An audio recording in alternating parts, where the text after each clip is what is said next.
Vanka, Anton Tchekhov. Vanka Djoukov, enfant de 9 ans, en apprentissage depuis 3 mois chez le cordonnier Aliakin, ne s'est pas couché de toute la nuit de Noël. Le matin, après le départ de son maître et des ouvriers, il est resté seul dans l'atelier. Il tire de l'armoire de son patron une fiole d'encre, un porte-plume à plumes rouillées, et plaçant devant lui une feuille de papier chiffonnée, il se met à écrire. Avant de former la première lettre, il surveille une dernière fois, craintivement, la porte et la fenêtre, jette un coup d'œil de conjuration vers l'image sombre, des deux côtés de laquelle partent des rayons chargés de formes, et il soupire à fendre l'âme. Agenouillé devant le banc sur lequel il a mis son papier, il écrit « Cher petit grand-père, Constantin Makaritch, je te fais un bout de lettre. C'est pour vous saluer pour la fête de Noël, et je te souhaite tout le bien du bon Dieu. Je n'ai plus ni papa ni maman, tu m'es seul resté. » Vanka tourne les yeux vers la fenêtre obscure où se reflète la lueur de sa chandelle, et voilà qu'il se représente, comme s'il le voyait, son grand-père Constantin Makaritch, veilleur de nuit chez messieurs Givariov. C'est un tout petit vieux de 65 ans, maigriot, extraordinairement vif et remuant, qui sourit toujours avec de tout petits yeux d'ivrogne. Le jour, il dort dans la cuisine des gens, ou dit des sornettes aux cuisinières. La nuit, enveloppé d'un ample manteau de peau de mouton, il tourne autour des bâtiments et des enclos, agitant sa crécelle, la vieille chaîne Katchanka, et le matin, Vioun, appelé ainsi à cause de sa couleur noire et de son corps allongé, le suivent, baissant la tête. Vioun est un chien particulièrement caressant et poli. Il regarde avec la même douceur les étrangers et ses maîtres. Pourtant, on n'a pas foi en ses reliques. La plus jésuitique malice se cache sous sa débonnaire et sous sa déférence. Aucun chien, mieux que lui, ne sait, à pas de loup, s'approcher à temps et faire patte basse. Aucun chien ne se glisse plus furtivement dans la cave aux provisions, ou ne vole une poule au moudjik. On lui a, à maintes reprises, à moitié cassé les pattes de derrière. On l'a pendu 2 fois, il ne se passe pas de semaine qu'on ne le fouille à mort. Il revient de tout. À l'heure qu'il est, certainement le grand-père de Vanka est debout devant la porte cochère, et regarde, clignant des yeux, les jolies fenêtres brillantes de l'église du village. Chaussé de bottes de feutre, il trépigne sur place et badine avec les gens de la cour. Il bat des mains pour se réchauffer, se ratatine, ricane en petit vieux et pince une femme de chambre ou une cuisinière. « Nous prendrons bien une prise, » dit-il tendant sa tabatière aux femmes. Elle prise et éternue. Le grand-père entre dans un transport de joie indescriptible, ne se tient pas de rire et s'écrie « Mouche, mouche-toi, le tabac va te geler au nez !» On fait aussi priser les chiens.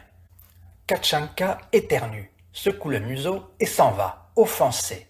Vioun, poli, n'éternue pas et tourne la queue d'un air satisfait. Et le temps est splendide. L'air est calme, transparent et frais, la nuit est sombre.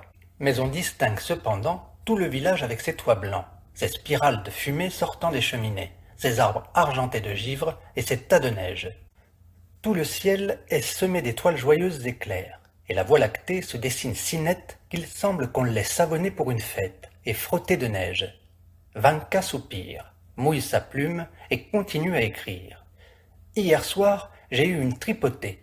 Le patron m'a traîné par les cheveux à la porte et m'a flanqué des coups de forme, parce que je balançais le gosse dans le berceau et malheureusement je me suis endormi.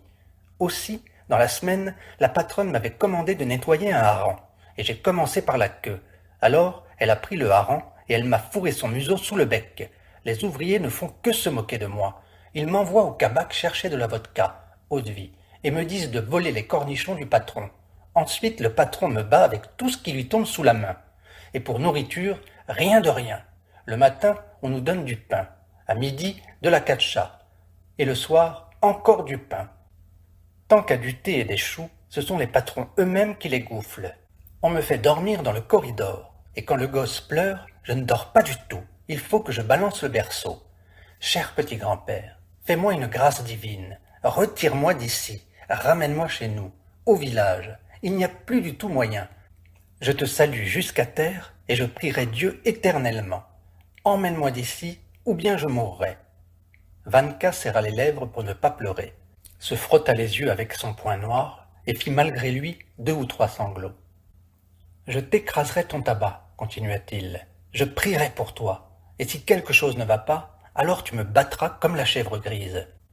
Et si tu crois qu'on ne me trouvera pas de place, je demanderai, pour l'amour de Dieu, au commis des messieurs de nettoyer ses bottes, ou, autrement, j'irai à la place de Fédia, comme sous-berger. Cher petit grand-père, il n'y a plus du tout moyen, c'est pire que la mort. Je me serais sauvé à pied, mais je n'ai pas de bottes, je crains de me geler les jambes. Quand je serai grand, si tu m'enlèves d'ici, je te nourrirai et ne laisserai personne t'offenser. Et quand tu mourras, je te ferai mettre sur la liste des âmes pour qu'on prie pour toi, comme on a fait pour ma pauvre maman Pélagueïa. Pour ce qui est de Moscou, c'est une belle ville. Toutes les maisons sont comme celles des seigneurs, et il y a beaucoup de chevaux, mais pas de brebis, et les chiens ne sont pas méchants. À Noël, les enfants ne vont pas ici de porte en porte avec une étoile, et l'on ne permet pas de chanter dans le chœur. Je te dirai encore que l'autre jour, j'ai vu à la fenêtre d'une boutique qu'on vend des hameçons tout attachés, et pour chaque espèce de poisson. Ils ne doivent pas être bon marché. Il y a même un hameçon qui pourrait porter un silure d'un poude. Il y a aussi des boutiques où il y a des fusils, comme en ont les barines.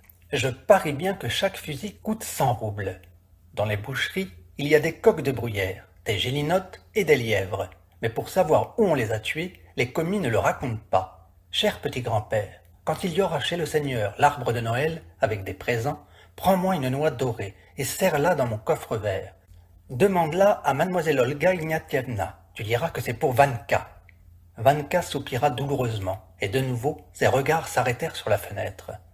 Il se souvint que pour l'arbre de Noël, son grand-père allait toujours dans la forêt et l'emmenait avec lui. C'était le bon temps. Tout craquait. La glace, le grand-père et Vanka. Le grand-père, avant de couper l'arbre, fumait une pipe, prenait une longue prise et se moquait de Vanka qui tremblait. Les jeunes arbres, couverts de givre, ne bougeaient mis, se demandant lequel d'entre eux allait être choisi. Soudain, parti on ne sait où, filait sur les tas de neige un lièvre rapide. Le grand-père ne pouvait s'empêcher de crier. « Attrape! Attrape! Attrape! Ah! Diable de courte queue !» L'arbre coupé, le grand-père de Vanka le traînait à la maison, et les seigneurs commençaient à l'orner. La petite demoiselle, Olga Ignatievna, la grande amie de Vanka, s'en occupait plus que personne. Olga Ignatievna, lorsque Pélagueïa, la mère de Vanka, était femme de chambre chez elle, bourrait Vanka de bonbons et lui apprenait, n'ayant rien à faire, à lire, à écrire, à compter jusqu'à 100 et même à danser le quadrille. À la mort de Pélagueïa, on mit le pauvre Vanka à la cuisine des gens, avec son grand-père. C'est de là qu'on l'avait envoyé à Moscou, en apprentissage chez le cordonnier Aliakine. « Viens vite, cher petit grand-père, reprit Vanka. Je t'en prie au nom de Dieu, emmène-moi d'ici. Aie pitié de moi, orphelin malheureux, car tout le monde me bat, et je meurs de faim, et surtout, je m'ennuie tant que je ne peux le dire. Je ne fais que pleurer. Hier, le patron m'a frappé avec une forme sur la tête, si fort que je suis tombé, et c'est tout juste si j'ai pu me relever. Ma vie est tout à fait à plaindre, pire que celle du chien le plus malheureux. Fais bien mes compliments à Aliéna, à Yégor le borgne et au cocher, et surtout ne prête mon accordéon à personne. Je reste, ton petit-fils Ivan Joukov. Cher petit grand-père, ne manque pas de venir. Vanka plia en 4 la feuille de papier et la mit dans une enveloppe achetée la veille 1 kopek. Il réfléchit un instant, trempa sa plume dans l'encre et se mit à écrire l'adresse. À mon grand-père, au hameau. Il se gratta la tête, réfléchit et ajouta « Constantin Makaritch ». Heureux d'avoir pu écrire sans être dérangé, il prit sa casquette et jetant sur lui, sans mettre les manches, son petit veston de peau de mouton, il s'élança dans la rue. Les garçons bouchers, auprès de qui il s'était informé la veille, lui avaient dit qu'on jette les lettres dans les boîtes aux lettres, et qu'ensuite les troïkas de poste, conduites par des cochers ivres, viennent les prendre et les portent, à grand bruit de clochettes, par toute la terre. Vanka courut à la première boîte et glissa dans la fente sa précieuse lettre. Bercé de douces espérances, 1 heure après il dormait à poings fermés. Il vit en rêve un poêle. Sur le bord était assis pieds nus et jambes pendantes son grand-père Constantin Makaritch. Il lisait aux cuisinières la lettre de Vanka. Vioun rôdait autour du poêle, tournant la queue.